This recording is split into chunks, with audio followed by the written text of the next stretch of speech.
मी फक्त पांडुरंगाची एक एकादशी करतो, हे सोडून दुसरं काहीही करत नाही. लक्ष इकडे तिकडे विचलित व्हायचं काही गरज नाही. एकादशी नुसती करत नाही, दर एकादशीला कीर्तन असतं, भजन असतं, रोजचंच चालू असतं. एकाची दशा कळल्यानंतर आपल्या आयुष्याची दशा का करून घ्या?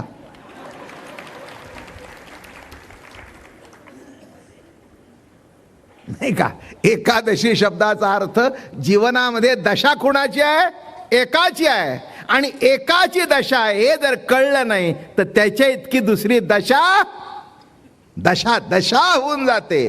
दशा का होऊन जाते तर दिशाहून हीन होतो. तो दिशाहीन केव्हा येतो? जेव्हा बुद्धी फिरते तेव्हा. सांगणाराचं मंगल व्हावं, ऐकणाराचं मंगल व्हावं. किंबहुना ज्याला वाचता येत नाही, ज्याला ऐकता येत नाही, त्यांनी केवळ वंदन केलं तरीही त्याचं मंगल व्हावं.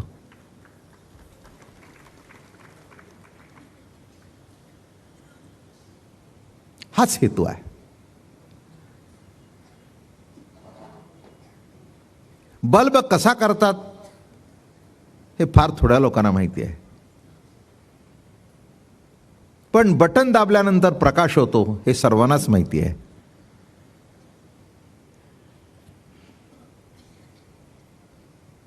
ज्याला बल्ब कसा करतात हे माहिती आहे, त्यांनी बटन दाबलं तरी बल्ब लागतो. अजून सांगू, ज्याला बटन दिसतं त्यांनी लावलं तरीही लागतो, आणि एका आंधळ्याने बटन दाबलं तरीही लागतो.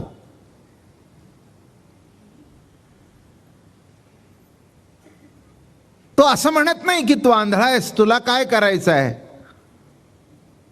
तो म्हणला, आंधळा मी माझ्याकरता लावला नाही, पण मुलं बाळं घरात आहेत आणि मला बटन कुठे आहे ते माहिती आहे म्हणून दाबलं. लक्षात ठेवा, तसं संत वचन इतकी ताकदवान असतात. कळे नकळे त्या धर्म. कसा शब्द वापरला? कळे नकळे त्या धर्म. ऐका सांगतो हे वर्म, माझ्या विठोबाचे नाम अठ्ठासे उच्चारा.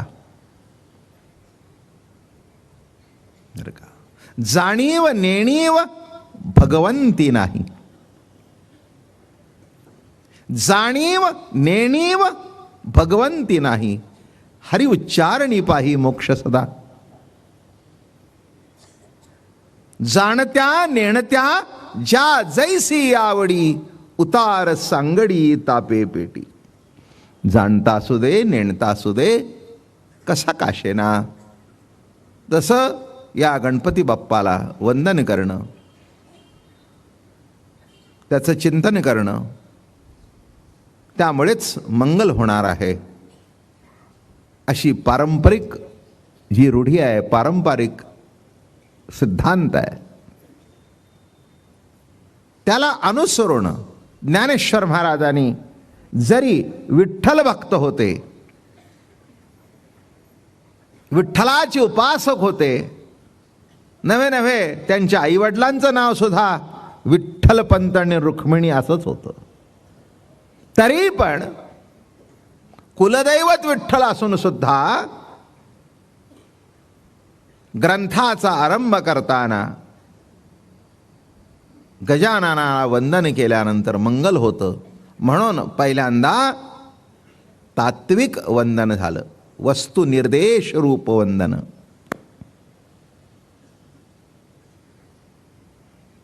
वस्तुनिर्देश रूप वंदन केल्यानंतर काय होतं? त्या वस्तूशी अभेद सिद्ध होतो.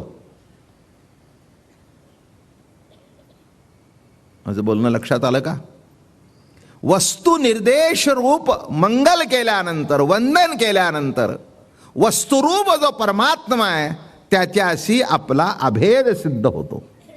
आणि म्हणून या ठिकाणी ज्ञानेश्वर महाराजांनी वंदन करून वस्तुनिर्देश या ठिकाणी केलेला आहे, आणि हाच त्याच्यातला मोठा मतितार्थ आहे. आणि म्हणून ज्ञानेश्वर महाराज या ठिकाणी सुंदर लिहितात, देवा तूची गणेशू काल आपल्याला 10 हाताचा 6 हाताचा मी चर्चा करत होतो. मग इथे सुद्धा दशभुजा गणपती आहेच आहे. निळ्या ठिकाणी असे हे गणपती, पण हे याच्यातूनच चालत आलेले, ग्रंथातूनच संकल्पना घेतलेल्या आहेत. आणि तसे तसे ज्याला ज्याला जसा जसा भावला तसा तसा तो त्यांनी केला. पण मूळ स्वरूप रूपात बदल करू नये एवढंच काल पुढे सांगितलं. रूपात बदल करू नये, रूपात बदल करणं मूळ अधिष्ठानच चुकलं बरं का. हो, जे त्याच्यातलं मूळ रूप आहे त्या रूपात कधी बदल करू नये. जे आहे ते तसंच ठेवावं. तसंच ठेवलं तरच मजा आहे. बदल केला तर ते कसं तरी विचित्र दिसतं बरं का. एकाने लाडू मागितल्यानंतर त्या बुंद्या त्यांनी चप्पट थापून दिल्या. काय केल्या? अशा चप्पट थापून दिल्या. साच्या घेतला आणि ठेवलं. ते म्हणले काय आणले? म्हणले बुंदीचा लाडू. अहो लाडू म्हणत नाही, त्याला वड्या म्हणतात. अहो म्हणला वड्या असू दे आणि काही असू दे, बुंदी तर तीच आहे ना. म्हणला बुंदी जरी तीच असली तर रूप बदललं ना, म्हणून ती वडी झाली. माझं बोलणं कळलं का? हो. तेव्हा थोड्याशा काही काही गोष्टी लक्षात घ्या. जे काही देवाचं रूप आहे ते रूप अखंड तसंच ठेवावं. त्या रूपामध्ये यत्किंचित बदल करू नये बरं का. थोडासा इकडे तिकडे 10 हात 6 हात 4 हात 2 हात अजून आलेला नाही,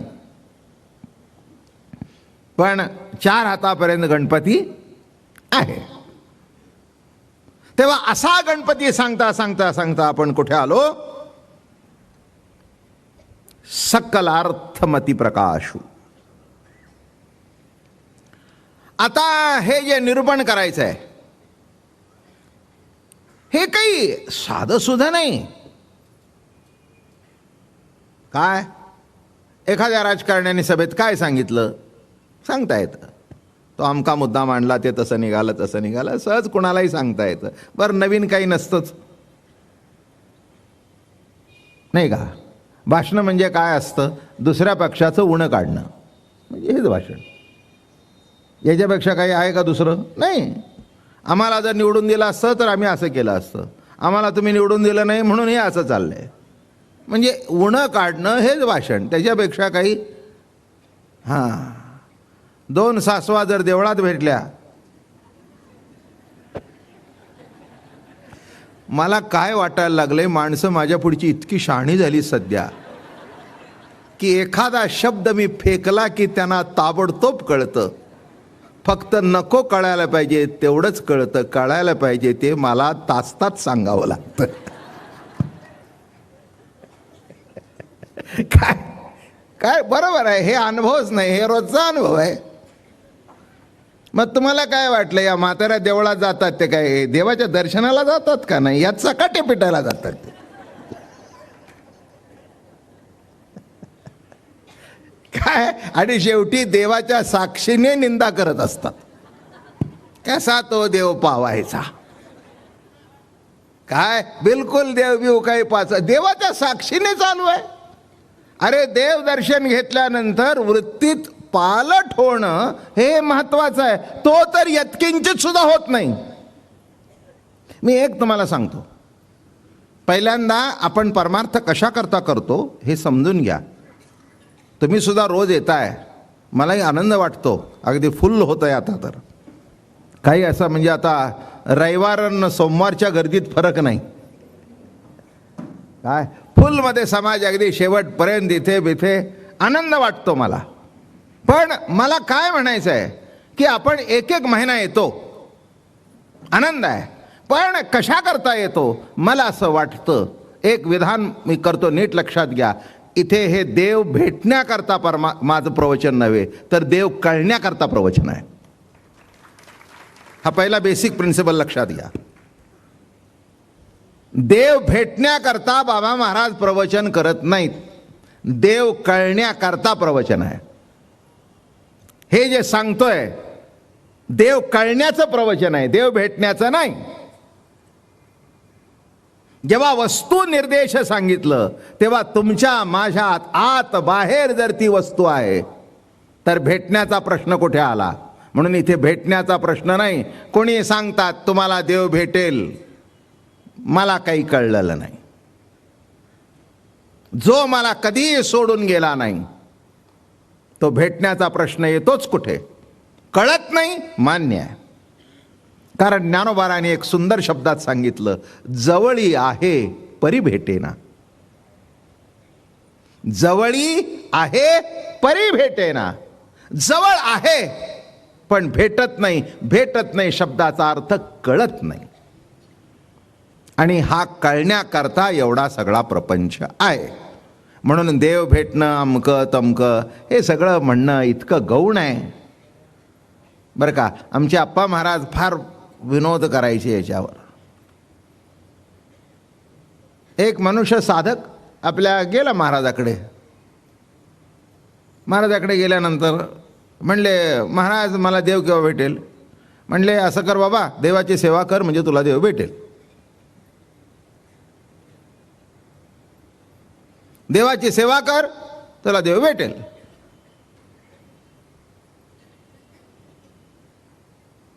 अजून मुलीचं लग्न व्हायचं होतं. हे तत्व डोक्यात ठेवलं त्या माणसाने की देवाची सेवा केल्याशिवाय देव भेटत नाही. हे बोलणं कसं होतंय कळलं का तुम्हाला? मुलगी म्हणली, बाबा माझं लग्न करून द्या. ते म्हणले, नवऱ्याची सेवा कर मग नवरा भेटेल.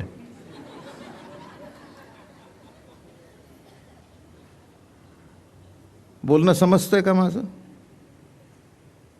ती म्हणली, बाबा तुम्हाला कळतंय का तुम्ही काय बोलताय? तो नवरा आणून द्या मग सेवा करते ना.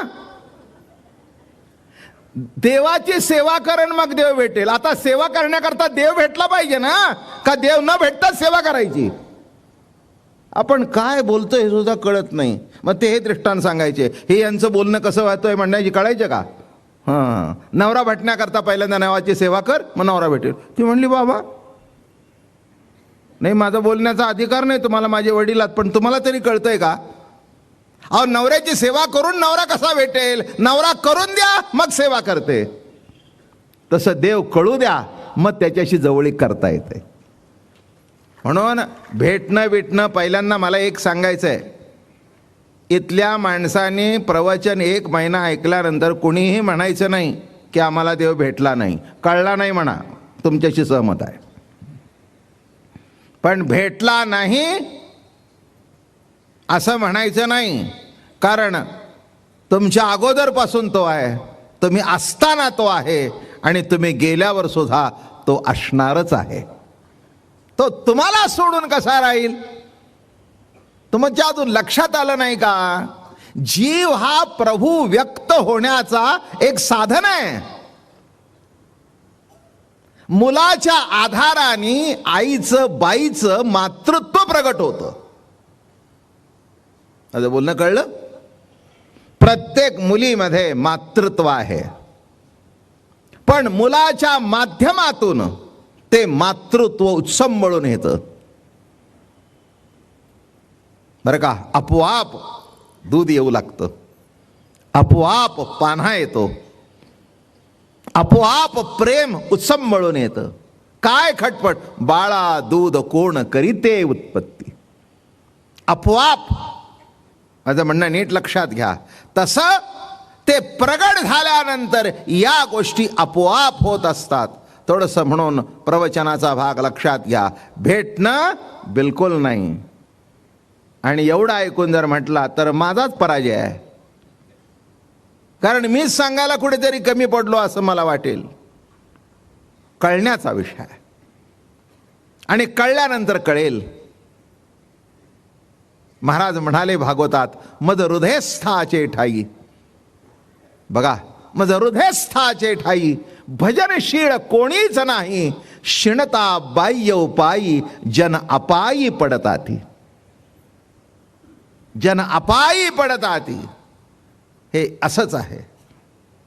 जे जवळचं आहे, जे घरातलं आहे ते कळत नाही, पण बाहेरचं बरं वाटतं.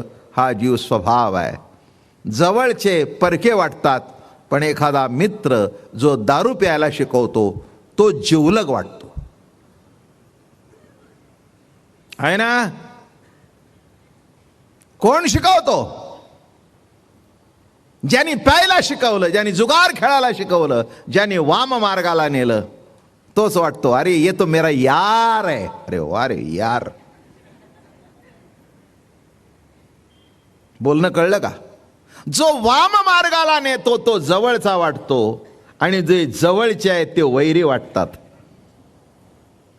ही व्यवहारातली पद्धत हीच आहे, व्यावहारिक जीवनातली पद्धत हीच आहे आणि पारमार्थिक जीवनात असंच घडतं. त्याच्याकरता योग्य रीतीने वाटचाल करण्याकरता योग्य मती लागते. पुढे सरकलोय मी. सकळ अर्थ मती प्रकाशू. मती काय हो? झाला हो मुलगा, पण मतिमंद आहे, हो नाही, पण ईश्वरी राटी आहे, ती काही कोणी चुकू शकत नाही. पण झाल्यानंतर त्याच्या इतकं दुःख दुसरं नसतं. त्या मुलाला वाढवता वाढवता आई वडिलांचे नाकी नऊ येतात. मतिमंद. लक्षात आलं का?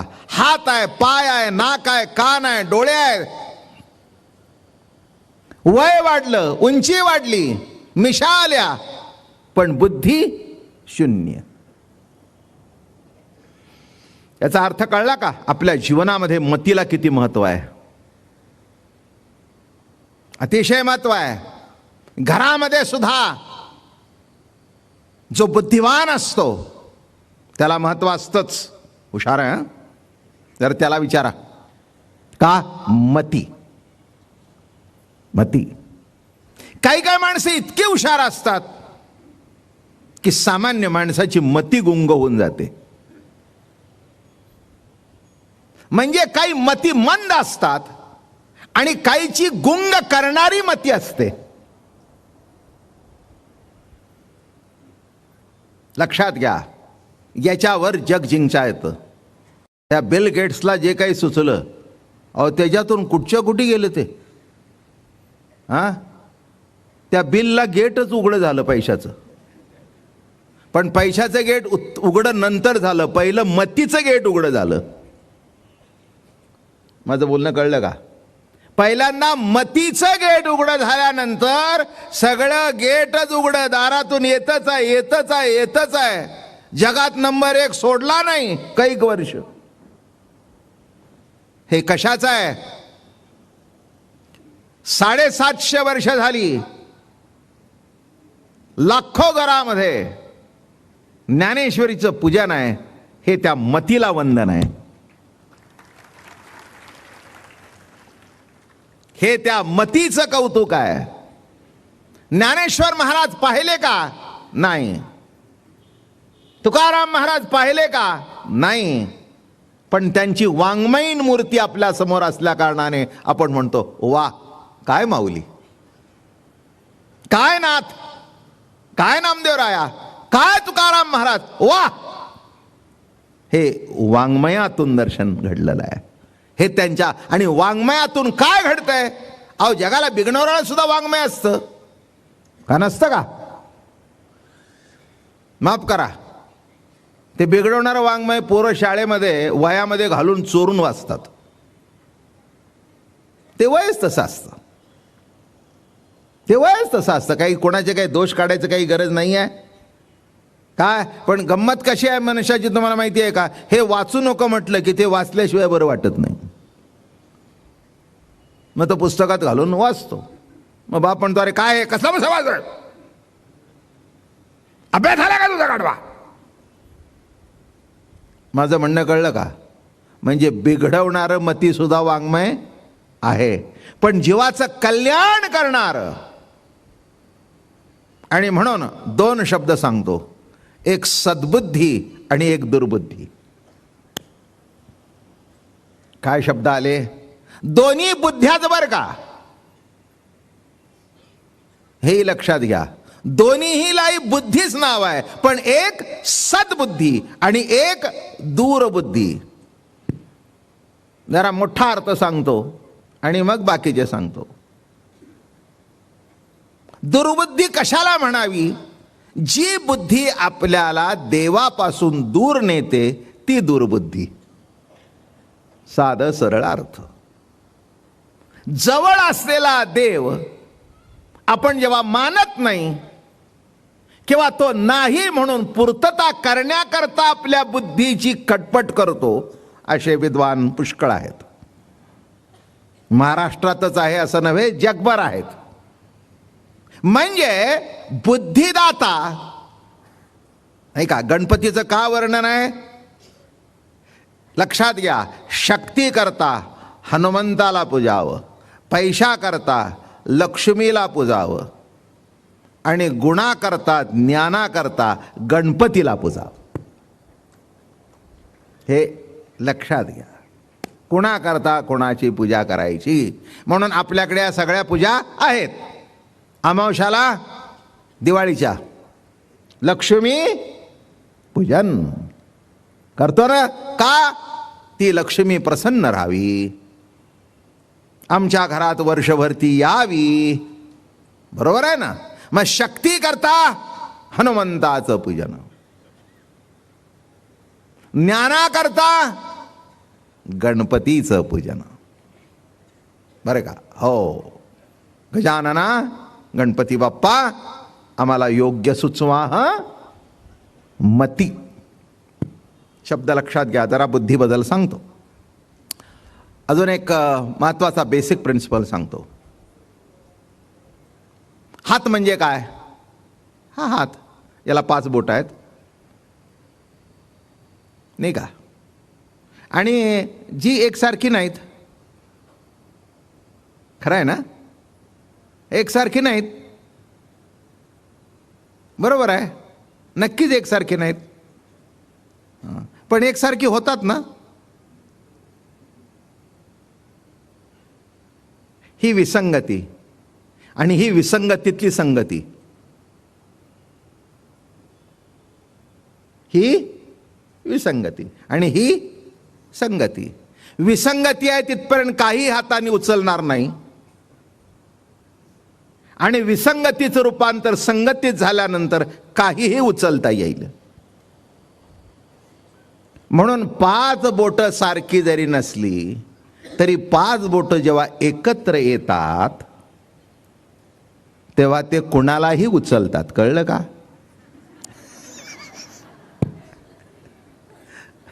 माझ्या बोलण्याचा अर्थ कळला? आपण नेहमी सांगतो ना, अहो कुठे 5 बोटं सारखे आहेत. मग आम्ही कुठे म्हटले? अहो 5 बोटे सारखी नाही आम्हाला कळलं ना, पण एकत्र येऊ द्या ना. नाही का. समाज उन्नती, समाजाचा उद्धार, समाजाचं कल्याण 5 बोटं सारखी नाही ते तुम्ही सांगायचे कळत नाही. पण हे तुम्हाला कळत नाही का ती 5 बोटं एकत्र आल्यानंतर काही काम करू शकतात. आणि ही विसंगती आहे, हे सत्यच आहे ना. नाही का. पण हे एक लक्षात नाही का आलं तुमच्या? हा जर अंगठा आता या लेवलला आला असता,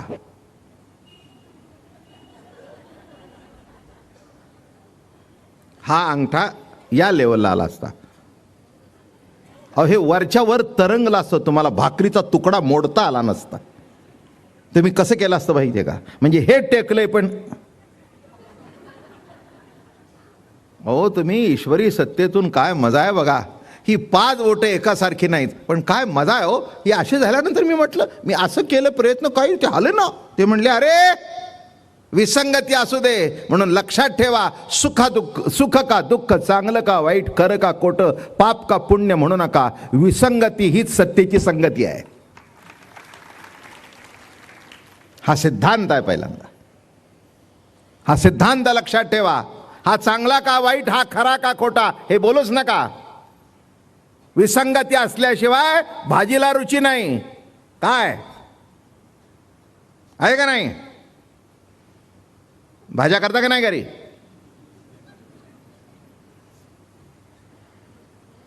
काय काय घालता? बायका म्हणतील हा बाबा सासरा सुद्धा आमचा कधी एवढ्या आवाजात बोलत नाही. नवऱ्याची तर हिंमतच नाही. मी का बोलतो? कारण तुमच्या माझ्यात 15 फुटाचं अंतर आहे म्हणून बोलतो.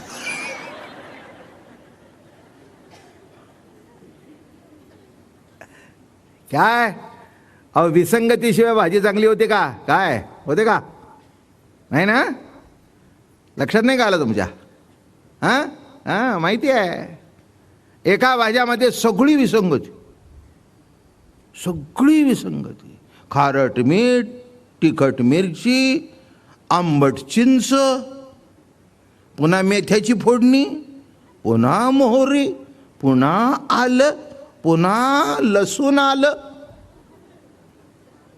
पुन्हा गूळ, पुन्हा ते असं उष्ट करायचं, असं असं करायचं, पुन्हा टाकायचं.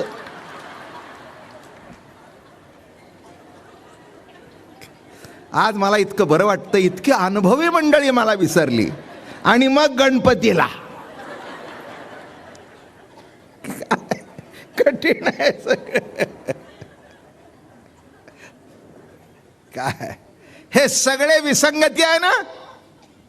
आहे का नाही? काय कुठे मिरची आणि कुठे गुळ? काय त्याचं काही काही प्रमाण? आणि कुठे ते मीठ? पण हे सगळं एकत्र जेव्हा योग्य प्रमाणात होतं, फुरका मारला नवऱ्याने. आहा, काय ग बायको, क्या बात आहे. आज अशी तुझी भाजी झाली आहे ना, चाटून पुसून खातो. बायको म्हणते मला ठेवताय का शिल्लक? अगं म्हणलं एवढी चांगली का केलीस? माझं म्हणणं कळलं का?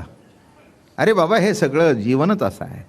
किती विसंगत आहे सगळं, नाही का? पण योग्य तऱ्हेने विचार कराल तर तुम्हाला कळेल, या ईश्वरी सत्तेच्या चांगलं वाईट खरं खोटं या कर्मामध्ये कुठे एक अलौकिक असं सूत्र आहे. हेच वस्तूचं दर्शन आहे. ह्यालाच वस्तू मात्र परमात्मा म्हणतात. आता भाग असा आला, पण हे कळण्याकरता बुद्धी दूर राहणारी नको. आमची बुद्धी देवापासून दूर चालली आहे. का दूर चालली? मला एक सांगतो, देवापासून दूर बुद्धी जाणं म्हणजे आपण आपल्यापासून दूर जाणं. देवाचं वर्णन करताना केलं, आपण पेची आपण पया प्रकाशित से धनंजया, काय बहु बोलो दया नाही तुझे, आपण पेची आपण पया. बरं का? अनेक मार्गाने बुद्धीने परमात्मा जाणण्याचा माणसं प्रयत्न करतात, नाही जमत.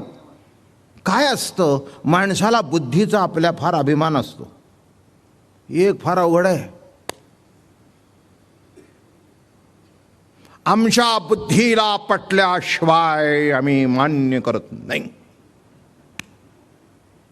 तर कोण तुझ्या मागे लागले? हां, आमच्याकडे आमची बुद्धी ही बुद्धी प्रामाण्य, बुद्धीला प्रमाण. आमच्या बुद्धीच्या कसावर जर ते पटलं, उतरलं तर मान्य करू. द्यावं सोडून. हां, कशाची बुद्धी बुद्धी बुद्धी कळता? बुद्धीचा मिजास मारणारा एक दिवस बुद्धी भ्रष्ट झाली. माणसं म्हटली कुठे गेली बुद्धी? कुठे गेली बुद्धी? कशाला बुद्धीचं श्रेष्ठत्व सांगावं? मला मान्य आहे, ही माझी बुद्धी योग्य चालली आहे म्हणून तुम्ही प्रवचनाला येत आहे, पण माझी बुद्धी योग्य चालवणारा कोणीतरी आहे, त्याच्याकडे वळून मागे वरा, ती खरी बुद्धी आहे, नाही का? बुद्धीच्या आधारावर मी वाटेल ते करीन. आज काय चाललंय? बुद्धीच्या आधारावर बॉम्ब ब्लास्ट चाललेत. चाललेत की नाही? कशावर चाललेत? कशावर? हां, ज्यांना काही कळत नाही ते सुद्धा करायला शिकले. कशी बुद्धी वाकडी चालली आहे बघा. म्हणून एक सांगतो, बुद्धीचा वापर योग्य करता येण्याकरता सुद्धा जो बुद्धिदाता आहे त्याची प्रार्थना करावी लागते. अहो कृपावंता होय बुद्धीचा ए दाता, बुद्धीचा ए दाता होय बुद्धीचा ए दाता. अहो कृपावंता, अहो कृपावंता देवा आमच्या बुद्धीचे मार्गदर्शक व्हा. आमची जर बुद्धी योग्य वेळेला नाही सुचवलं तर काय होईल?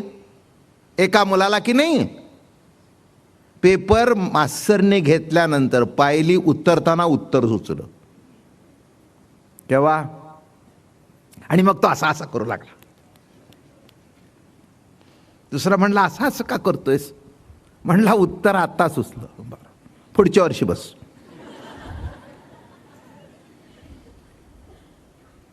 काय अरे त्या वेळेला सुचणं किती महत्वाचं आहे. बघा इथे नाथानी फार सुंदर वेळेला, एक बुद्धिमंत होती ते निजबुद्धी घेऊन हाती, शेखी लागले विषय स्वार्थी ते ठकले निश्चिंती देह ममता. आता बघा माणसं आपल्या बुद्धीचा उपयोग विषय भोगण्याकडे करत आहेत. करू नाही असं मला म्हणायचं नाही. विषयाच्या सेवनाशिवाय मनुष्य जगू शकत नाही एवढं मला 71व्या वर्षी नक्की कळलंय. पोटाकरता खाणं पाहिजेच नाही का, ही आवश्यक गोष्ट आहे. काय विषय किती आहेत? 5. शब्द, स्पर्श, रूप, रस, गंध. बस याच्यात सगळे आले. एक शब्द विषय. समजा मी जरी बोललो नाही तरी कोणाचा माझ्या कानावर येतोच ना. शब्दाशिवाय जगू शकतो का? नाही. एखाद्याने मौन धरलं तरी पाठीवर लिहावंच लागतं. म्हणजे हा आहेच नाही ते. मुख्य विषय पंच. शब्द, स्पर्श लागतोच ना. अंगावर वस्त स्पर्श लागतोच ना. शब्द, स्पर्श, रूप, रस, गंध. कोणचा टाकता? नाही का? तुम्हाला लक्षात नाही काय का? कोणत्याही वस्तूला, व्यक्तीला हात लावल्यावर आपल्याला बरं वाटतं की नाही? नाही का? कापड हातात घेतल्यावर बरं वाटतं ना? नाही का? आपल्या पाठीवरून कोणीतरी प्रेमाने हात फिरवला बरं वाटतं ना?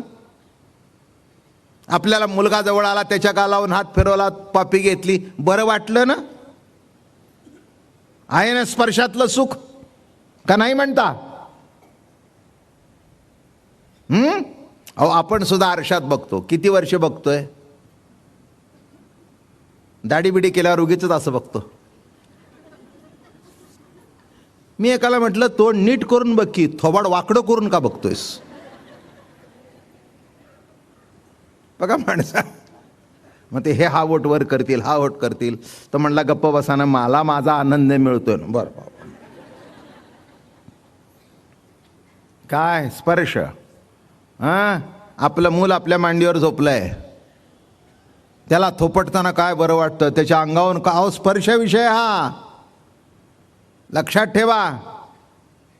शब्द, स्पर्श, रूप, रस, त्याच्याबद्दल आता काय सांगू.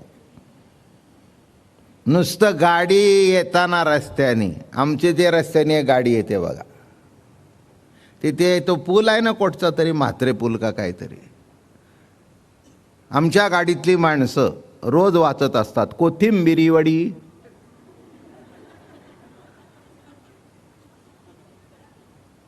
मगाशीच वाचलं, आणखीन काय विसरलो मी. काहीतरी काय रोज नवीन काहीतरी बोर्ड लागतं बरं का. अमकी वडी, तमकी वडी, इडली, असं ते बोर्ड लागतं. गाडी थांबवून खाता तर येत नाही, पण गाडी पुढे जाता जाता आमच्या गाडीतली मंडळी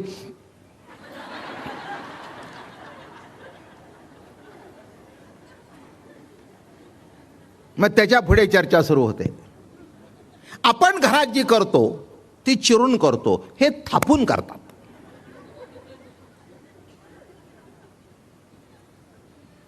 माझं बोलणं कळलं का?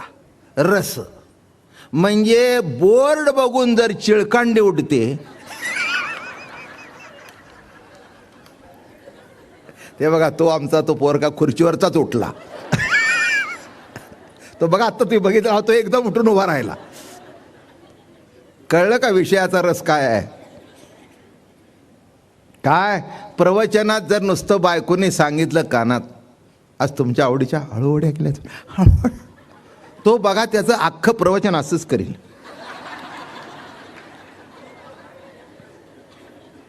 मी म्हटलं असं का करतोयस?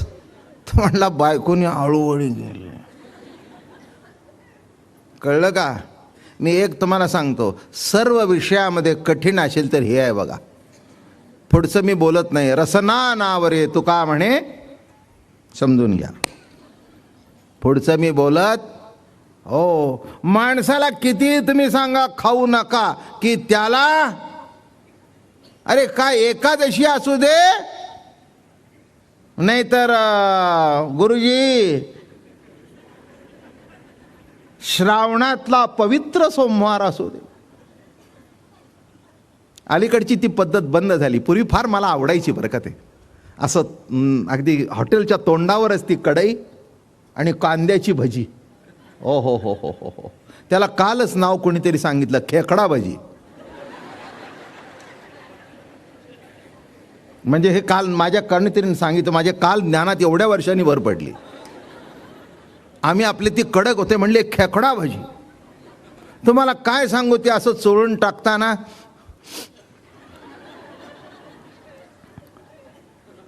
अरे मी म्हटलं किती फुटावरून इथे तोंडाला पाणी सुटतंय. ते म्हणले मी तरी काय करू बघ. म्हणून ज्याला हे आवरता आलं ते सगळी इंद्रिय आवरतो. कारण याच्यातून काम, क्रोध, लोभ, दंभ, मत्सर हे विकार निर्माण होतात. पहिल्यांदा कंट्रोल कशावर पाहिजे? जी म्हणत नाही एकादशी आहे, जी म्हणत नाही गुरुवार आहे, जी रसना म्हणत नाही सोमवार आहे, ते नाक इतकं आहे ते गेलं की काय वास चांगला आहे हो. काही वेळेला गंमत घडते अप्पा तुमच्याकडे, आमच्याला काय मला माहीत नाही. काही माणसं शनिवार करतात, काही आपल्या घरात सोमवार करतात, काही गुरुवार करतात, आणि काही न करणारी असतात आमच्यासारखी. तुम्ही म्हणाला मला महाराज परमार्थ करता, काय करता? मी फक्त पांडुरंगाची एक एकादशी करतो, हे सोडून दुसरं काहीही करत नाही. लक्ष इकडे तिकडे विचलित व्हायचं काही गरज नाही. एकादशी नुसती करत नाही, दर एकादशीला कीर्तन असतं, भजन असतं, रोजचंच चालू असतं. एकाची दशा कळल्यानंतर आपल्या आयुष्याची दशा का करून घ्या?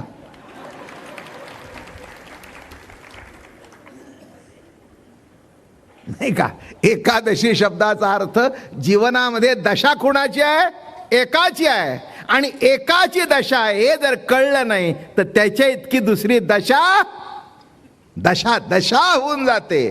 दशा का होऊन जाते तर दिशाहून हीन होतो. तो दिशाहीन केव्हा येतो? जेव्हा बुद्धी फिरते तेव्हा. प्रवचन मुद्द्याला धरूनच आहे. काय दिशाहीन केव्हा होतो? म्हणून इथे काय लिहिलंय? निजबुद्धी घेऊन याती शेखी लागले विषय स्वार्थी. बघा याच्यातला म्हणण्याचा अर्थ असा आहे, एकाची बुद्धी अति चोखडी, वेदशास्त्री उत्पत्ती गाडी, ते अभिमाने कडो विकडी, ठकले पडिपाडी ज्ञान गर्वे. वरच्या ओळीचा अर्थ असा आहे, कर्मकांडाच्या माध्यमातून यज्ञ करतायत, याग करतायत. कशा करता करतायत? याज्ञिक आहेत, यज्ञ याग करतायत. पण यज्ञ कशा करता करतोय? स्वर्गाच्या प्राप्ती करता. स्पष्ट ज्ञानेश्वरीत लिहिलंय. ज्ञानेश्वरी फार सुंदर लिहिते. त्याने 2 भाग पाडले. परवाई ओळी सांगितली होती, पुण्यात्मक पाप, पापात्मक पाप, आणि मला येऊन पोचतो तो शुद्ध पाप. म्हणून ज्ञानेश्वर महाराजांनी ठासून लिहिलं, स्वर्ग नरक या वाटा चोराची या,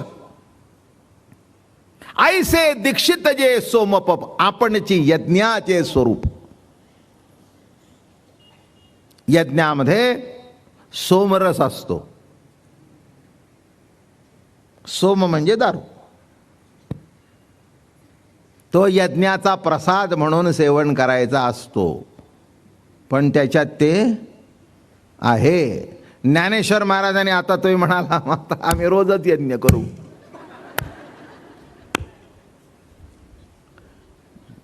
नाही, तसं नाही आहे ते. हे सगळं हे अशामुळेच झालंय, सगळ्या ज्या भानगडी झाल्यात त्या. एकाला म्हटलं अहो तुम्ही खाता, अहो खाता म्हणून काय म्हणला, यज्ञात जो बळी जाता त्याचा जर प्रसाद घेतला तर आम्ही रोज चूल पेटवतो आणि यज्ञ करतो आणि खातो.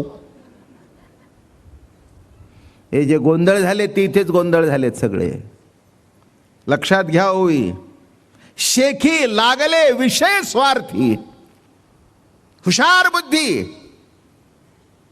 यज्ञ याग करू लागले. पण यज्ञ याग करून सुद्धा बघा, निळोबारायांनी लिहिलंय, यज्ञ यागे स्वर्ग भोग आड येती. काय लिहिलंय?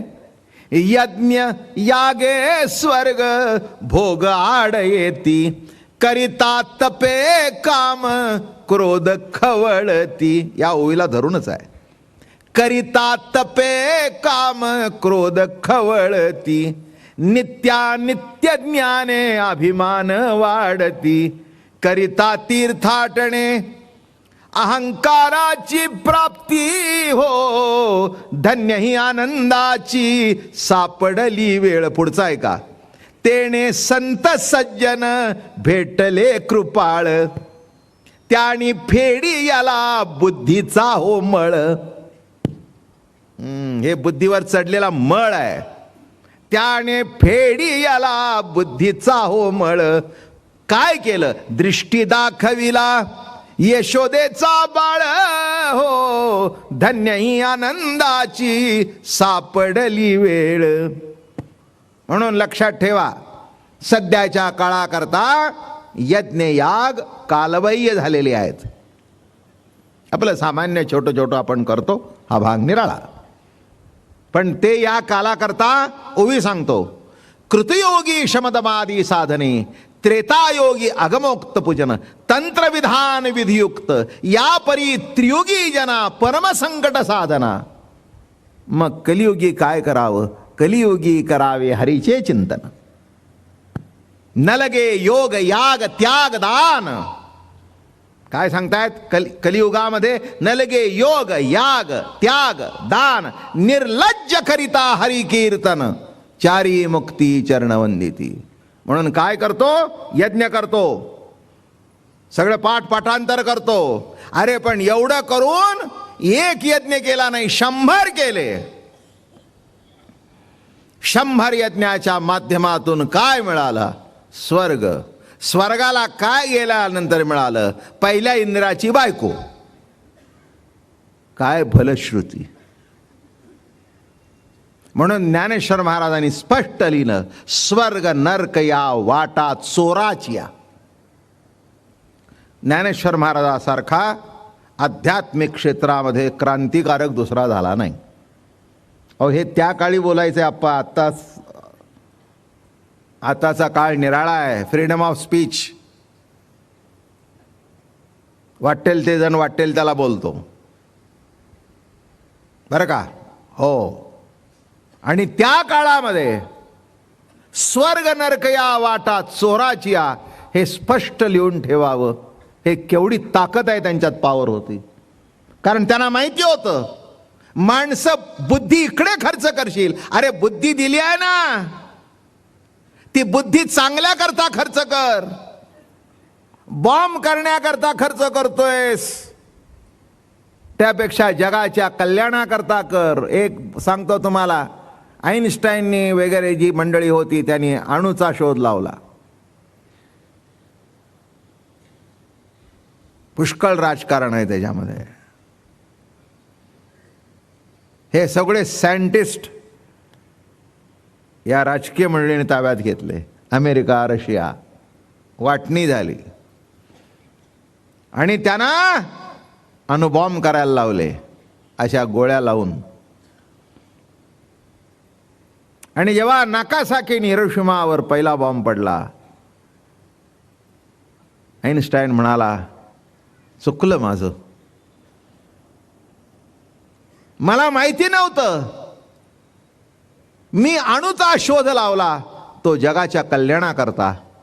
एवढी मोठी शक्ती खर्च करण्यापेक्षा एक अणूतली शक्ती खर्च करावी आणि जगाला उत्तम पॉवर द्यावी, उत्तम ताकद द्यावी, उत्तम शक्ती द्यावी. मला माहिती नव्हतं, पण त्याला हे माहिती नव्हतं की ज्ञान असावं पण ते ज्ञानाच्या हातात, ज्ञान असावं ते मूर्खाच्या हातात जाऊ नये. माझं बोलणं कळलं का? हो, घरात पिस्तूल असावं पण एक लहान पोर मूर्ख आहे त्याच्या हातात जाऊ नये किंवा वेड्याच्या हातात देऊ नये. वेड्याच्या हातात दिलं तर कोणालाही गोळ्या घालील. तसं ज्ञान सुद्धा अज्ञानी माणसाच्या हातात गेल्यानंतर, ज्ञान म्हणजे बुद्धी, अज्ञान म्हणजे दुर्बुद्धी, काय कुणाच्या हातात जावं नाही का? गॅस सुद्धा आपल्याकडे आता वळण पडलं. पूर्वी जेव्हा आणले ना तेव्हा हे पेटवायचं आणि विजवायचं हे काही भाग नव्हता. ते वास त्याच्याकरता ठेवलाय. वास सुटला की कळतं, वास गॅस राहायला बघ का. हो, ज्यांना काही कळत नाही ना त्यांना तेही कळत नाही काय. आणि मग शहाणे असतात, मग ते विजवायला जाते. ते म्हणले विजू नंतर काढी नंतर काहीतरी होईल, खिडक्या उघड, बाहेर जाऊ दे, बाहेर जाऊ दे. माझं बोलणं कळलं का? ज्ञान सुद्धा. मग त्याला विचारलं की पुढच्या जन्मी तुम्ही कोण व्हाल? अहो, एवढा मान मिळाला तुम्हाला, जग थरारतंय तुमच्या नावाने, पुढच्या जन्मी कोण व्हाल? ते म्हणले प्लंबर होईन.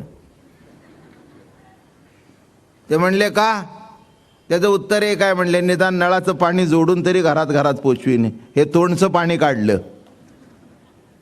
माझं बोलणं कळलं का? एक बॉम्ब टाकला आणि लाखो माणसं नाकासाकी, हिरोशिमावर गेले. आणि अजून त्यातली जे काही वाईट घडलं म्हणजे शारीरिक दुर्बलता ती अजून आहे. विचार करा मी कशा करता सांगतोय. एक बुद्धिमंत होती, ती बुद्धी कुठे वापरली? अरे नको तिथे वापरली. नको तिथे वापरल्यानंतर ती बुद्धी, लक्षात घ्या, चांगल्या ठिकाणीच बुद्धी वापरा. काय? त्या बुद्धीला वळण पाहिजे.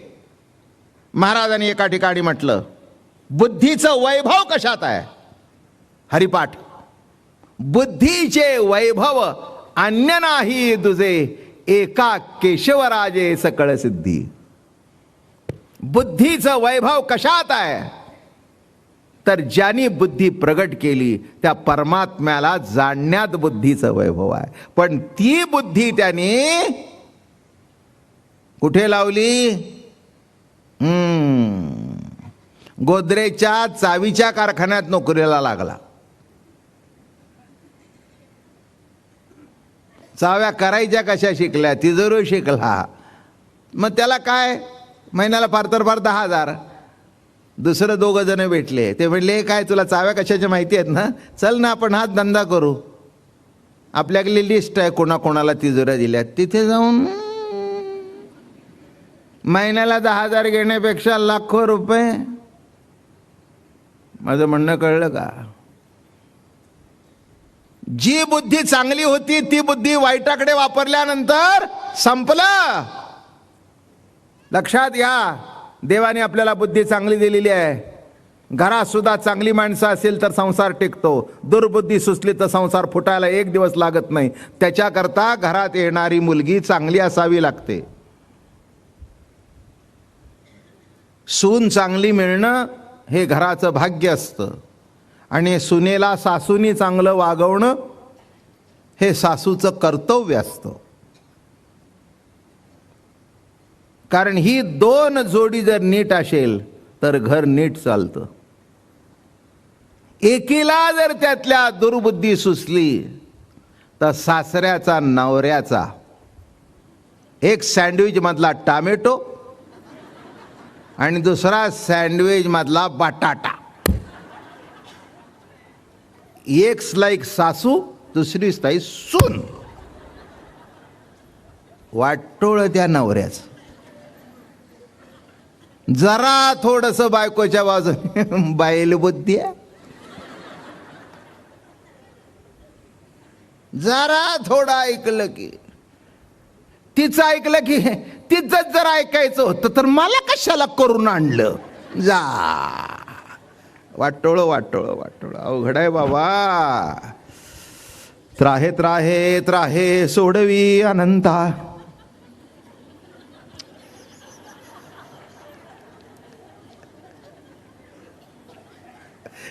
माणसं किती खुश आहेत बघा. माझा अभंग नाही, तुकाराम महाराजांचा आहे. त्राहे त्राहे त्राहे सोडवी अनंता, देहाचा विसर पाडी माझ्या. या देहाचा विसर पाड म्हणजे पांडुरंगा ही भानगडच नाही. इकडे ओढतंय का तिकडे ओढतंय, याचं ऐकायचं का तिकडे ऐकायचं. लक्षात ठेवा, संसार नीट चालण्याकरता जर घरातल्या माणसांची बुद्धी नीट लागते, प्रगल्भ बुद्धी लागते. एक लक्षात ठेवा, उत्तराला उत्तर देता आलं म्हणजे बुद्धी चांगली असं समजू नका. जी बुद्धीचा उत्तर तोंडातून काय प्रगट व्हावं याच्यावर कंट्रोल असेल तीच बुद्धी चांगली. उगीच आलं तोंडाला फाड फाड फाड फाड फाड फाड, अहो ते कुणाला बोलता येतं, त्याच्यात काय. मी तर बोलका पंडितच आहे. तुम्ही वेडवाकडं बोला आणि सरळ बोला. तुम्ही बोलाल त्याच्या नाही 100 पोटलं बोलत तर नाव बाबा महाराज नाही. पण लक्षात ठेवा, प्रत्येक शब्द बोलताना तोलून मापून बोलावा. व्यवहार असू दे नाही तर कोणीही असू दे, नाही का. आणि योग्य तोलून मापून जे शब्द बोलतात ना त्यांचीच किंमत गावात राहते. बाकी समोर घाबरतात, मागे जाऊन शिव्या दिल्याशिवाय राहत. माणसं म्हणतात आम्हाला शिव्याची परवानगी नाही. बरं आहे, तुम्हाला काहीच शिवत नाही, त्याला आम्ही तरी काय करावं. माझं बोलणं नीट लक्षात घ्या, हे वर्म आहे. हे बघा, गुरुजी सुचणं ही देवाची ठीक आहे, पण सुचलेलं काय बाहेर टाकावं याच्याकरता बुद्धी आहे, याच्याकरता बुद्धी दिलेली आहे. उगीच काही आपलं कुणालाही काही बोलत बसलं जमत नसतं. तसं बुद्धीचा कंट्रोल पाहिजे, अंकुश पाहिजे. बरं का, एवढा मोठा हत्ती पण अंकुश.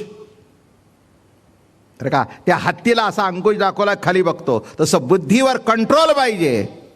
कंट्रोल नसलेली बुद्धी कुठेही जाते, काही करते आणि एक दिवस खड्ड्यात पडल्याशिवाय राहत नाही. एक बुद्धिमंत होती, निजबुद्धी घेऊन हाती निघाले यज्ञ यागाकडे. ती बुद्धी संपली म्हणून समजावी. पुष्कळ ओव्या आहेत आणि मी सांगणार आहे तुम्हाला, हे ऐकलं पाहिजे. प्रवचन बंद करण्यापूर्वी एकच शब्द सांगतो शेवटचा. बुद्धी म्हणजे काय? जी ग्राह्य त्याज्य करते ती बुद्धी. आता बोलणं कळलं? संकल्प विकल्प करत ते मन.